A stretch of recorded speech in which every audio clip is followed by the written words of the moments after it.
அனைவருக்கும் வணக்கம். இப்போ நம்ம எங்கே இருக்கோம் பார்த்தீங்கன்னா, கரூர் மாவட்டம் தோகமலை ஒன்றியம் வடசேரி கிராமம். வடசேரி கிராமத்தில் காவல்காரம்பட்டியிலிருந்து பாலசுந்தரப்பட்டிக்கு செல்லக்கூடிய சாலையில் தான் இப்போ நம்ம நின்றுருக்கோம். இப்போ நம்ம ஏன் இந்த சாலை நின்றுருக்கோம்னு கேட்டிங்கன்னா, தோகமலை ஒன்றியம் கரூர் மாவட்டத்திலே மிக மிக மோசமான சாலை அப்படின்னா இது இந்த சாலை தான் சொல்ல முடியும். ஏன்னு கேட்டிங்கன்னா, மிக மிக தரமற்ற முறையில் இந்த சாலை இருக்குது. இந்த சாலையை பற்றிய தகவல்களை இந்த பகுதியில் இருக்க மக்கள்கிட்ட கேட்கும்போது அந்த மக்கள் என்ன தகவல் சொல்கிறாங்கன்னா, இந்த சாலை போடப்பட்டு 15 வருடங்களுக்கு மேலாகுது, 13 வருடங்கள் ஆகுது, 15 வருடங்கள் ஆகுதுன்னு சொல்கிறாங்க. அனைவரும் இந்த மாதிரி கருத்து தெரிவிக்கிறாங்க. இப்போ காவல்காரம்பட்டியில் இருக்கக்கூடிய பாலசமுத்திரம்பட்டி அப்படின்ற கிராமத்தில் இருக்கோம். இங்கே கிட்டத்தட்ட 15 வருடங்கள் தார் சாலை போடாமல் இருக்கிறது. அவங்க கிட்ட மக்கள் கூறும் தகவல்களை இப்போ நம்ம கேட்போம். நம்புறாங்க 10-15 வருஷம் போட்டு இந்த ரோடை நானும் மனு கொடுத்து பார்த்துருக்கேன், கலெக்டர் கொடுத்துருக்கேன், சிஎம் இருக்குல்ல சொன்னோம்னா இந்த பார்த்துக்கலாம் இருக்கான் சார். ரோடு பில்லு அடிச்சுங்கிறாங்க, பில்லு யார் வாங்கினா தெரியல, சொல்றப்போ அடக்குறாங்க சார், அப்புறம் போக மாட்டேங்கிறாங்க. நாங்களும் பண்ணாமல் இருக்கோம் சார். மறியல் பண்ண தீபாவளிக்கு மறியல் பண்ணாமல் சொன்னாங்களா, அப்படியே விட்டுட்டேன். மக்கள்லாம் ஒன்று சொல்லணும், அப்படியே விட்டுட்டேன். அதை எடுத்து கொடுங்க சார், எடுத்து கொடுத்து நல்லபடியாக பண்ணி கொடுங்க. ரோடு தான் முக்கியமா வேணும். பிள்ளைங்க பிள்ளைங்க பள்ளிக்கூடத்துக்கு போக வர தடுமாறுறாங்க. எங்களுக்கு பிள்ளைங்களுக்காக ரோடு எங்களுக்கு வேலை பார்த்து கொடுக்கணும். சான்சன் ஆயிடுச்சு. இது உண்மையா 5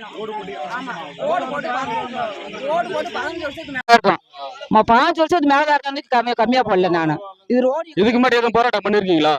போராட்டம் பண்ணல, ஆனா பண்ணுவோம் இனிமேலும். சொல்லி அளந்துக்கிட்டு போயிட்டாங்க. எல்லாருமே பாக்குறாங்க. சரி, இன்னைக்கு தான் பாக்குறாங்க. ஜான்சன் ஆயிடுச்சுன்னு சொல்றாங்க. அது வாங்கின பில்லு யாருங்க? அதான் முதல்ல எங்களுக்கு தெரியணும். இது எங்க மக்களை ஏமாத்துறாங்களா, அவங்களே ஏமாத்திக்கிறாங்கன்னு புரியல எங்களுக்கு. இந்த பாலசமுத்திரப்பட்டியில எத்தனை மக்கள் வாழ்றாங்க? 1500 2000 மக்களே இருப்பாங்க. 2000 மக்கள் இருப்பாங்க. பள்ளிக்கு போறாங்க, 500 பேர் இருப்பாங்க. ஆட்டு மேல போகணும். நம்ம ஊர்லயும் பள்ளிக்கூடம் கீழே வழியும் போறாங்க. இந்த போலானா போக முடியல. பஸ் வசதி இல்ல. காலையில 7:30 மணிக்கு தான் பஸ் வசதி. அப்புறம்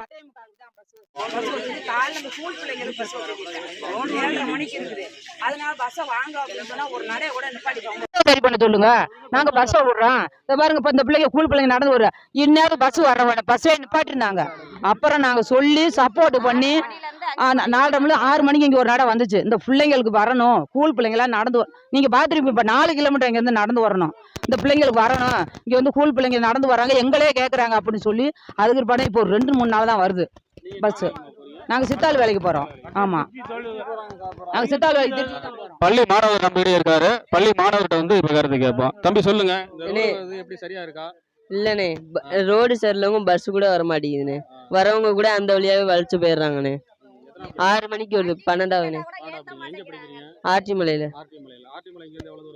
இங்க இருந்து ஒரு 7 கிலோமீட்டர் இருக்குண்ணே. ஆமாண்ணே. இல்லண்ணே, 7:30 மணிக்கே இருக்குண்ணே. கிளம்ப முடியல சீக்கிரம். 8 மணிக்கு வந்துச்சுன்னா கரெக்டா இருக்குண்ணே. 8 ரோடு சரியில்லவங்க வரவே மாட்டாங்கண்ணே இந்த பஸ்ஸுமே. எங்களுக்கு சாலை ரோடு புது ரோடு போட்டு வைக்கணும்னே. அதுக்கப்புறம் பஸ் வேணும்னே, காலையில சாயந்தரமும். ஆமாண்ணே. நன்றி தம்பி. சாயந்தரம் இந்த இப்படி வேலைக்கு போயிட்டு வரும்போது லிப்ட் கேட்டா கூட வண்டி ரோடு சரியில்லை, ஏத்த முடியாது அப்படின்ட்டு வந்துடுறாங்க.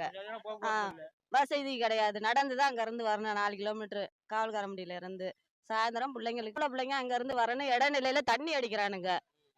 அது பொண்ணுங்க இடையில அங்க நின்றுட்டு இருக்கும் போது ஒருத்தன் கூப்பிட்டு வம்புழுப்ப, நம்ம பொண்ணுங்களை பாத்துக்கிட்டே இருக்க முடியாது. அதுக்காக பஸ் வசதி வேணும் எங்களுக்கு. சரியில்லைனால பஸ் விட மாட்டேங்கிறாங்க. பிள்ளைங்க 5 மணி 4:30ல இருந்து 5 மணிக்குள்ள கலைஞ்சு வருதுங்க. 5 மணில இருந்து 5:30க்குள்ள ஸ்கூல்ல இருந்து பிள்ளைங்க வர மாதிரி பஸ் வேணும்.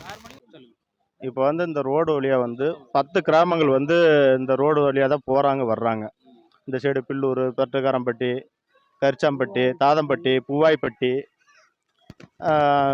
செவக்காட்டுப்பட்டி, இங்கிட்ட உள்ளவங்களாம் இந்த சைடு போகிறதுக்கு காவல்காரம்பட்டி போனால் இந்த ரோடு வழியாக தான் போய் ஆகணும். 10 கிராமங்கள் மக்கள் இது வழியாக தான் போகிறாங்க. இதுக்கு இடையில எம்ஜிஆர் காலனி இருக்குது, பள்ளப்பட்டி இருக்குது, வெள்ளமடை இருக்குது. ஒரு 10 கிராமங்கள் இந்த ரோடு வழியாக தான் போய் ஆகணும். ஆனால் இந்த ரோடு வசதி ரோடு ரொம்ப மோசமாக இருக்குது. எங்கள் சாலையை ஏன் இன்னும் எந்த அரசாங்கமும் போடலை, ஆள்ற கட்சியும் சரி ஆண்டு கொண்டு இருந்த கட்சியும் சரி ஏன் இந்த சாலையை இன்னும் போடவே இல்லைன்னு நாம் தமிழர் கட்சிக்கு ஒரு கேள்வி இருக்குது. இந்த கேள்விக்கு இந்த பொதுமக்களுக்கும் இந்த கேள்வி ஒன்று இருக்குது. அப்படின்னு நாம் தமிழர் கட்சியினுடைய மாவட்ட பொறுப்பாளர்கள், தொகுதி பொறுப்பாளர்கள், ஒன்றிய நிர்வாகிகளாக கலந்து யோசித்து இதில் வந்து ஒரு பொதுநல மனு ஒன்று தாக்கல் செஞ்சோம். தோகமலை ஒன்றிய அலுவலகத்தில் தகவல் அறியும் உரிமை சட்டத்தின் கீழே ஒரு மனு ஒன்று தாக்கல் செஞ்சோம். அதில் இந்த சாலையை பற்றிய முழு விவரங்களை கேட்டிருந்த பொழுது எங்களுக்கு அதிர்ச்சிகரமான தகவல் காத்திருந்துச்சு. இப்போ இந்த பொதுமக்கள் சொல்கிறாங்க இந்த சாலை போடப்பட்டு 13 வருடங்கள் ஆகுதுன்னு. ஆனால் இந்த நாங்கள் போட்ட தகவல் உரிமை சட்டத்தில் இந்த சாலையானது 2016-2017 நிதியாண்டில் PMGSY திட்டத்தின் கீழ் 65,40,000 ரூபாய் செலவில் அமைக்கப்பட்டது அப்படின்னு எங்களுக்கு தகவல் வருது. அதை வீடியோவில் நீங்கள் பார்க்கலாம். அந்த நாங்கள் போட்ட மனுக்கான வீடியோ இருக்குது. இப்போ இதில் இருந்து என்ன தெரியுதுன்னு கேட்டிங்கன்னா, 15 வருடங்களுக்கு முன்னாடி போடப்பட்ட சாலையை 6 வருடங்களுக்கு முன்னாடியே போடப்பட்டதாக ஒரு கையாடல் நடந்திருக்கு.